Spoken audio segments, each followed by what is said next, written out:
আমার জন্য একটা জামা একটা নতুন পোশাক আনবেন। তো যখন এই কথা বলেন তখন হযরতে আলী এই কথাটা শোনার পরে মনটা খারাপ হয়ে গিয়েছিল। কেন?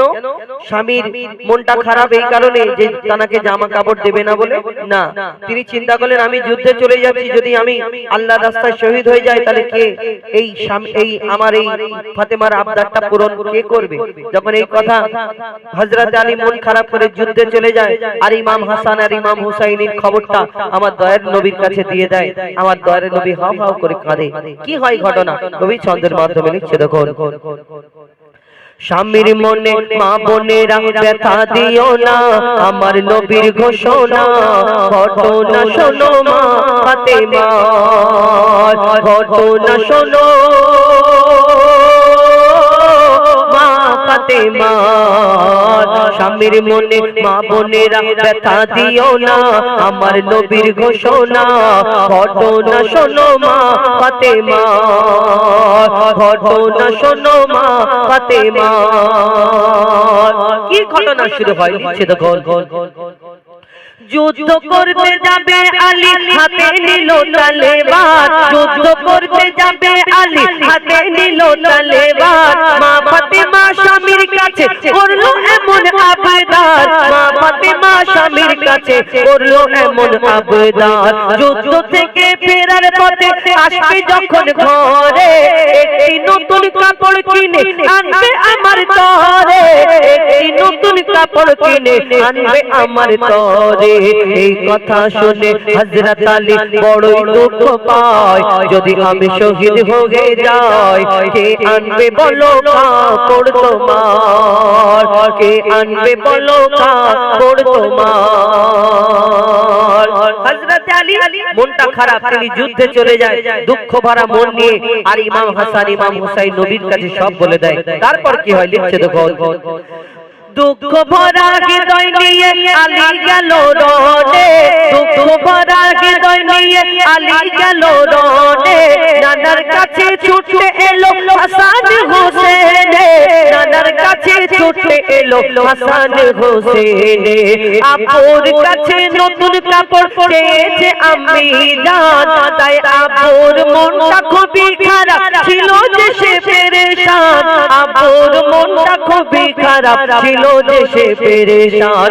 এই কথা শুনে দয়ার নবীর কান্না থামে না, কি ভুল করলো ফাতেমা, কি করলে বলো বেটি আমার, কি করলে বলো বেটি আমার। স্বামীর মনে মা বোনেরা ব্যথা দিও না, আমার নবীর ঘোষণা ঘটনা শোনো মা ফাতেমা, ঘটনা শোনো মা ফাতেমা। তারপর দয়ার নবী কষ্ট পেয়েছে আর আমার মা ফাতেমার বাড়ি আসে না। তারপর কি ঘটনা হয় কবি ছন্দের মাধ্যমে লিখছে দেখো। যার মুখ না দেখে ঘুমাতো না দয়ার নবীজি আমার, রাতের পরে রাত কেটে যায় মুখ দেখে না ফাতেমা, রাতের পরে রাত কেটে যায় মুখ দেখে না ফাতেমা। মা ফাতেমা ছুটে এলো আব্বা জানের কাছে, তবু বেটির মুখ দেখে না পেছন ফিরে আছে, তবু বেটির মুখ দেখে না পেছন ফিরে আছে। বলছে নবী ওগো বেটি বাড়ি চলে যাও, আগে স্বামীর কাছে ক্ষমা চাও, তবে করবে ক্ষমা আল্লাহ আমার, তবে করবে ক্ষমা আল্লাহ আমার। স্বামীর মনে মা বোনেরা ব্যথা দিও না, আমার নবীর ঘোষণা ঘটনা শোনো মা ফাতেমা। কি হয় কবি ছন্দের মাধ্যমে আরো কি লিখছে দেখো।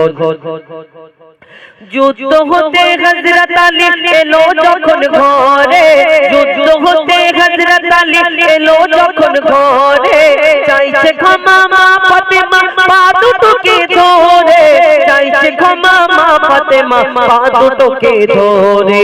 ক্ষমা করে দাও আমারে আর করব না এমন ভুল, তোমার মনে ব্যথা দিলে ব্যথা পাইব খোদার রাসূল, তোমার মনে ব্যথা দিলে ব্যথা পায় গো খোদার রাসূল আলী ফাতেমা হাসান হোসেন নবীর কাছে যায় নবী মোর দেখে শান্তি পায় এমন ভুল কখনো করো না গো আর এমন ভুল কখনো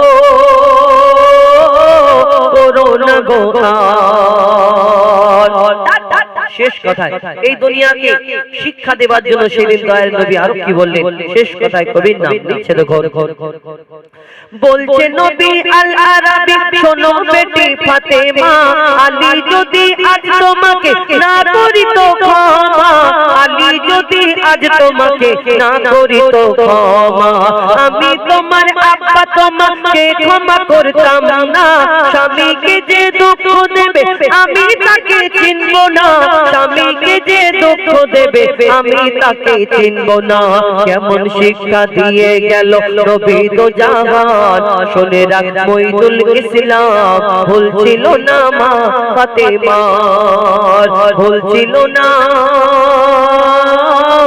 মা ফাতেমার স্বামীর মনে মা বোনেরা ব্যথা দিও না আমার নবীর ঘোষণা ঘটনা শোনো মা ফাতেমার ঘটনা শোনো মা ফাতেমার ঘটনা শোনো